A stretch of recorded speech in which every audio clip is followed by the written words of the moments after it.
Hello and welcome to this short tutorial on how to create a chainmail bracelet. As you can see from our examples here, we have two different styles of bracelet. The silver bracelet is the one that we're going to actually learn to make today, and it's called box weave.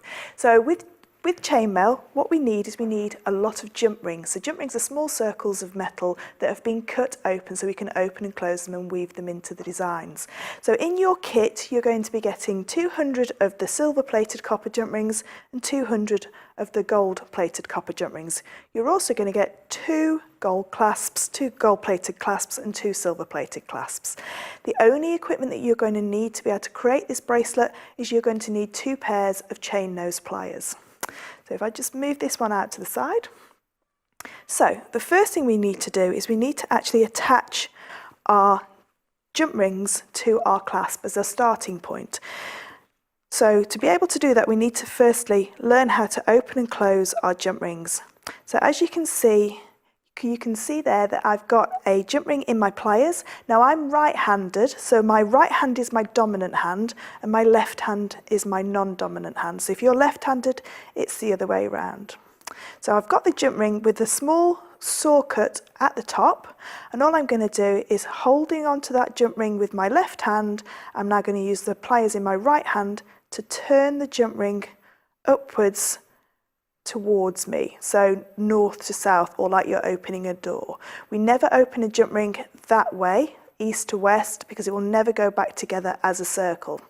Now when we're closing our jump rings, we need to do exactly the same movement, so my non-dominant hand stays still, which is my left hand, and my right hand's going to move that edge of the jump ring back together until you can feel the jump ring go back together and you've got a seamless join all the way through. So it's good just to practice just opening and closing a few of those jump rings to get them nice and seamless. So you need to actually open quite a few of your jump rings. So for a bracelet that's about 7 inches long, you probably need to open about 150 of your jump rings. So that can be quite a long task to start with. So if you just spend the time just to open all your jump rings, then when you're weaving them into your design, it will create a lot faster and a lot easier to remember the pattern.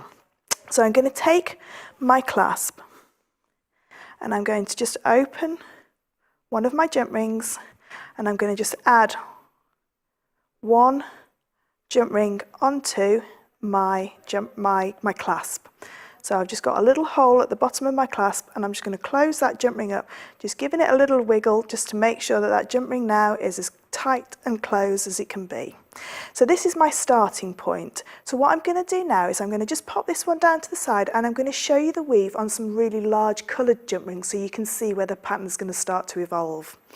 So if I just move those to the side, and what I've got here is I've got a purple jump ring which is going to emulate that very first jump ring that we've just added, and a little piece of wire which I've just for me to hold on to. That's going to emulate what you'll clasp. So my first movement is to add 2 open jump rings to that first clasp ring. So I've got 1, and that's my second. So if you can see now, so I have my jump ring that's attached to my clasp, and then 2 closed jump rings. I'm now going to add another 2 jump rings to the previous 2. So I've got another pair of jump rings going through both of those jump rings, so make sure that they go through both of them and close. So I now have my jump ring from my clasp and then 2 pairs of jump rings. What I'm going to do now is turn it the other way up. So I've now got my 2 pairs at the top. Holding onto that single jump ring, I'm going to let the first pair fall either side of my hand. Taking them with my pliers, so in this instance I'll just use my fingers, pick up the second pair and let the first pair fall either side of the clasp jump ring. Giving them a squeeze. Once you squeeze them all together, what will happen is that first pair will pop up a little bit higher than that clasp jump ring. You're then going to open up the second pair and then bring these 2 jump rings together, and this will form your first Byzantine knot, or your box weave knot. So I'll just do that again. So take hold of the jump ring that's attached to the clasp, let the first pair fall either side of your fingers, picking up the second pair and giving them the first 3 a squeeze together, opening up the second pair again, and there's the first pair right in the middle, ready to then take another open jump ring and collect those 2 up. When I give that a little pull, you can see it pops up into that lovely knot. So I'm going to close that jump ring, and then because we're doing this jump ring weave in pairs, I'm going to add another jump ring exactly the same route. So it's just going through exactly the same place that the first one did. So that's my first little section. So every time we need to do one of these box weave knots, we always need 2 pairs of jump rings. So this is my first pair. I'm going to add on another pair so you can see the pattern starting to evolve. So I'm just going to add on my next pair of jump rings and close. So I've now got, again, 2 pairs of jump rings that I can now fold back to create this section here. So again, holding on to your chain now, you let the first pair fall either side of your hands, of your fingers, picking up the second pair, give them a squeeze together. When you open up that second pair, the 2 jump rings that you need to collect are there sticking up higher than all the other jump rings. So as I pull that together now, you can see how I've got my next knot on top of my first one.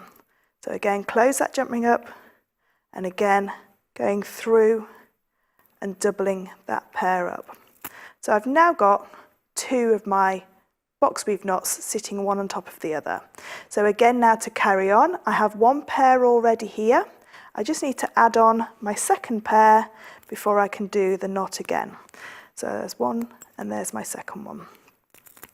So I can now fold these back into that Byzantine knot. So what I'm going to do now is I'm going to show you on the correct size jump rings with the pliers how it will actually work in the correct size jump rings. So as you can see here, I've done quite a few knots. So I've got my little section of box weave, and I've got my 2 jump rings at the very end. I've also got a little pile of open jump rings ready to weave in, so everything's ready. I have my pliers where I need them. So my first movement is to let those first 2 jump rings fall either side, picking up the second jump rings and giving them a squeeze. What you'll then find when you open those 2 up is your 2 jump rings are ready to collect with your first open jump ring. So we've got our first jump ring through, and it's pulled up into that same knot formation, so you know you've got the jump ring in the correct way because it's created these beautiful box knots all the way down. So I take my other pair of pliers now, holding my non-dominant hand still, just twisting my dominant hand to close that jump ring, making sure it's as closed and it's as flush as it can be so it doesn't scratch or have a weak point that could then become open. Taking another open jump ring, popping that through exactly the same space next to the previous jump ring that I've just added, and again close that jump ring nice and tight. So there I've got now my next knot already in place. So to move on again, I now know that I need to put another pair of jump rings just onto that one, so I then have got my 2 pairs of jump rings so I can do the knot one more time. There's my first jump ring, and there's my second jump ring. And then again, let them fall either side of your hand, of your fingers, picking up that second pair of jump rings, giving them a squeeze. And when you open up that first pair again, there are your 2 jump rings that you need to add in.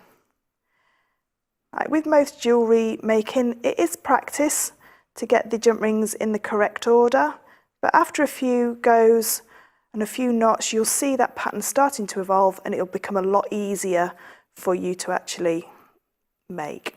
So when we're attaching the other end of the clasp, what we're using just 1 single jump ring, as I just popped in there, so then I can use my clasp and open and close that trigger clasp onto that single jump ring. So if I show you on the finished product what we've got, we've just got the one single jump ring in the middle that's going to then hold everything together.